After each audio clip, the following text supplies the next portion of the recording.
Yo la famille, j'espère que vous allez bien, moi ça va nickel comme d'habitude les gars, grosse affiche, 8e de finale France-Argentine samedi, 16h les gars, un délire ce match, un match incroyable. Mais les gars, juste avant de vous parler de tout ça, 3 éléments dans cette vidéo. Je vous ai donné la parole sur YouTube Community où est-ce que je vous ai demandé quel serait votre 11 type pour affronter l'Argentine avec l'équipe de France. Je vous ai également posé la question sur Twitter et là je vois donc vos réponses, on les voit ensemble s'afficher. Donc je vais les laisser dérouler mais on va en parler juste après. Ensuite autre élément, j'ai simulé le match sur FIFA 18 sur le mode Coupe du Monde pour voir ce qu'en pense le jeu et quel va être le résultat. Ensuite, j'ai posé la question à deux très bons youtubeurs qui sont vraiment très sympas et que j'adore, j'apprécie énormément, qui sont AF5 et Welcome Jules. Donc du coup, vous allez avoir leur avis, leur pronostic et leur avis autour de ce match-là. Donc checkez bien cette vidéo, c'est important les gars. Premier élément les gars, on va un peu sur les deux équipes. L'Argentine en phase de poule, c'est 4 points. 4 points parce que un partout contre l'Islande au premier match. Une défaite 3-0, est-ce qu'ils se sont fait défoncer clairement face à la Croatie 3-0. Et puis ensuite, c'est une victoire au bout du compte face au Nigeria 2-1. Donc l'Argentine passe deuxième de son groupe derrière la Croatie. Ensuite, l'équipe de France, les gars, c'est 7 points, premier de groupe. Premier match, victoire face à l'Australie 2-1. J'étais même au stade en Russie à Kazan pour ce match. Ensuite, le second match est contre le Pérou avec une validation de qualification en gagnant 1-0. Et ensuite, le dernier match, c'est un match nul soporifique. Mais voilà, la qualification est là, c'est le plus important. Deux équipes, les gars, qui, pour ma part, et de façon objective, se valent. Voilà, il n'y a pas...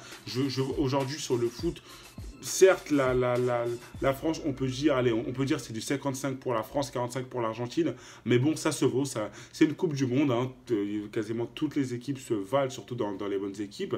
Mais voilà, il y a des surprises, il y a des choses qui peuvent se passer. Je vous ai demandé votre 11 type. Et on est quasiment tous unanimes de façon majoritaire sur la composition. On est sur du 4-2-3-1 de façon principale. Il y en a qui parlent de 4-4-2, il y en a qui parlent de 4-3-3, bien entendu. Donc on va les réponses s'afficher sur Twitter et sur YouTube Community. Ensuite, autre élément, sur les joueurs, on est quasiment tous unanimes. Sauf qu'il y en a certains qui préféraient voir Thomas Lemar débuter en tant que titulaire. D'autres qui préféreraient voir Dembélé en tant que titulaire, d'autres qui préféreraient voir Tolisso, d'autres qui préféreraient Kimpembe à la place de Samuel Umtiti, d'autres qui même préféraient voir Mandanda à la place de Lloris, etc. En tout cas, moi les gars, ma composition, la voici pendant qu'on voit les images sur FIFA de la simulation. Moi c'est un 4-2-3-1 classique, Lloris au but, Pavard Hernandez, ensuite Umtiti, Varane.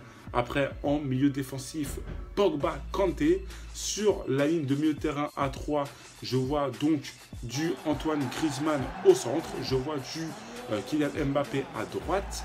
Je vois à gauche, pour le coup, et de façon stratégique, comme on joue contre l'Argentine, mais qui a Messi qui court partout, je vois, moi, Blaise Matuidi en renfort, en soutien à gauche, en renfort défensif, mais voilà, en milieu de terrain à gauche.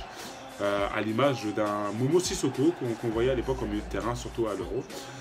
Et en pointe un Olivier Giroud, tout simplement. Voilà, parce que pour ma part, Olivier Giroud est super important dans cette équipe de France. Donc voilà pour mon 11. On voit toujours vos 11 à vous. Alors, pour revenir sur vos 11 à vous, avant de passer à la suite, les gars, moi, ce que j'ai trouvé super intéressant, c'était les débats de chacun. Par exemple, sur Twitter, j'étais assez d'accord sur des points que soulevait Saknani, qui est un bon youtubeur que je vous recommande à suivre.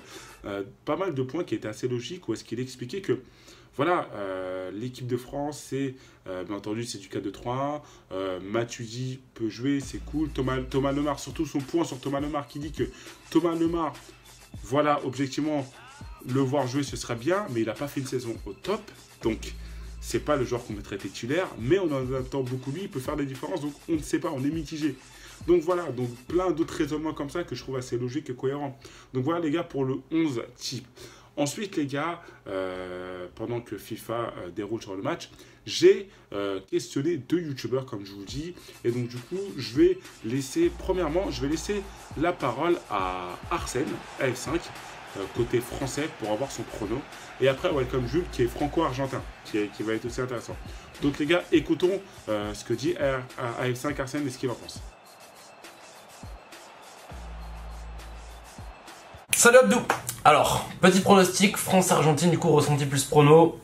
France-Argentine, moi je sens bien un petit 2-1 pour l'équipe de France avec un Messi mais vraiment qui va être très chaud. Je pense que Messi va se réveiller mais ça va pas suffire parce que l'équipe de France sera meilleure collectivement et on va s'imposer 2-1 avec un but de Messi, un but de Mbappé et un but de Griezmann. Allez, il a toujours pas mis de but à part son penalty, il a toujours pas mis de vrais buts. Griezmann, Mbappé et Messi. 2-1 pour l'équipe de France. Un match très serré, la France qui va tenir le score de 2-1 on va dire sur la fin de match. France 2 buts à 1 avec un but de Messi, avec des buts de Griezmann, Mbappé pour l'équipe de France de football. Donc 2-1, ça se tient, voilà, ça peut basculer d'un côté comme de l'autre. Comme il le dit, voilà, ça va être un match où est-ce que Messi va être incroyable à tenir, va être compliqué. Voilà, on peut être d'accord avec lui ou ne pas être d'accord avec lui. Dites-moi dans les commentaires ce que vous en pensez, si vous êtes d'accord avec son avis ou non. Voilà, les gars, à vous de me dire. En tout cas, Arsène, voilà, on verra ce qui va se passer. Moi, ce que je vois, c'est que là, sur le match, pour l'instant, bah, c'est un match assez fermé de ce que FIFA nous démontre et nous propose. Hein. C'est un match très fermé. Voilà, ça prend peu de risques, mais c'est pas assez évident comme match. Ensuite, les gars, maintenant, écoutons Welcome Jules. Yo Abdou et salam à ta commu et merci de pouvoir me laisser m'exprimer sur le sujet. Alors pour moi, le ressenti de ce match France-Argentine, déjà c'est une tristesse parce que tu le sais, du coup je suis franco-argentin et pour moi ça va être je vais être ni pour l'Argentine ni pour la France, je vais être déçu dans les deux cas et heureux aussi dans les deux cas puisque un de mes deux pays va passer, mais ça va être un désastre pour les deux. C'est-à-dire que si l'Argentine part, ça va être un désastre, si la France se fait éliminer, ça va être un désastre aussi pour la France. Donc c'est un match compliqué, j'aurais préféré qu'on se joue en finale si l'Argentine n'avait pas fait les cons. On se serait peut-être joué en finale parce qu'on aurait tous les deux terminé premier. Enfin bref, voilà mon ressenti sur le match. Je pense que ça va être un match compliqué finalement pour les deux équipes parce que je pense que ça va pas être un match ouvert et justement un match plutôt fermé. L'Argentine va essayer de bien défendre ce qu'ils n'ont pas réussi à faire depuis le début. La France va essayer de bien défendre ce qu'ils ont bien réussi à faire depuis le début quand même. Je sais pas comment Didier... Putain... Je sais pas qui va aligner Didier Deschamps, je sais pas qui va aligner Sampaoli et c'est plutôt là l'interrogation parce que j'ai vu beaucoup de Français, et puis moi aussi, critiquer Deschamps par rapport à ses choix, mais Sampaoli c'est 10 fois pire pour moi et quand tu viens de gagner comme ça face au Nigeria c'était poussif, c'était compliqué, on en fait tout un truc, oui l'Argentine est qualifiée mais c'était que le Nigeria quoi et voilà, je sais pas comment on va aborder l'Argentine le match, pareil pour l'équipe de France, je vais dire de partout, victoire de... l'Argentine au penalty. Allez, en tout cas merci à toi Abdou, ciao frérot et à bientôt. Donc voilà les gars, vous l'avez entendu, Welcome Jules qui est franco-argentin. Alors je sais qu'il y en a beaucoup qui vont se dire et lui demander, et qui ont déjà dû lui demander, Jules, qui est-ce que tu vas choisir de supporter? Tu vas être pour la France ou pour l'Argentine?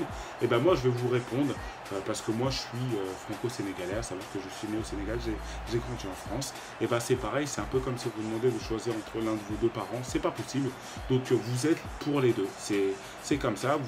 Enfin voilà, c'est comme si vous vous demandez de choisir entre votre tête, votre cœur, enfin j'en sais rien du tout, mais les gars c'est pas possible. Je suis désolé, ça va vous dire ce que je vais dire, mais c'est comme si vous vous demandez de choisir entre votre couille droite et votre couille gauche. Enfin voilà, je suis désolé, mais voilà. Donc les gars, il n'y a pas de choix à faire et que le meilleur gagne.